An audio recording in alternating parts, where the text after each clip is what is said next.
What happens when you drive a car 300 miles an hour? When the Bugatti Chiron Super Sport did it, or as I used to call it, Chiron, its carbon fiber wheels spun 68 times per second. They had to in order to withstand 7 tons of tearing force trying to rip apart the Michelin Pilot Sport Cup 2 tires apart. For comparison, a Porsche 911 driving full speed only experiences about 3 tons of pressure. The weight of the spinning wheels, the gyroscopic effect of those wheels turning, actually overpowers the steering. At that extreme speed, you're steering using very small movements to try and stay straight. For most of us, we risk going into shock as we accelerate to 300 miles an hour as our brains can't process the raw speed and everything moving so fast around us. Once you reach it though, I would imagine you feel the way they do on a plane when you reach your cruising speed of 550 miles per hour or so. And if you weren't driving, you'd be able to get up and walk around. If you were on a Bugatti Chiron Super Sport bus, of course. Driving ain't like piloting a plane though.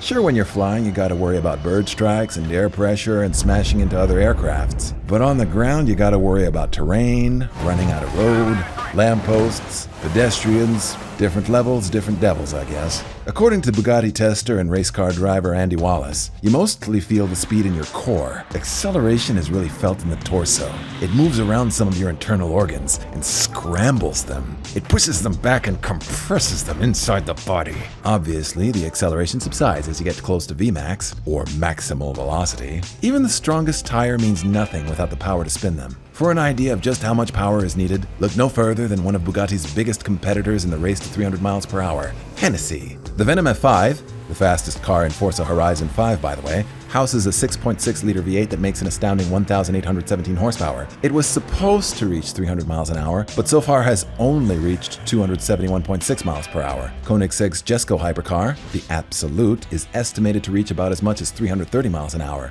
theoretically.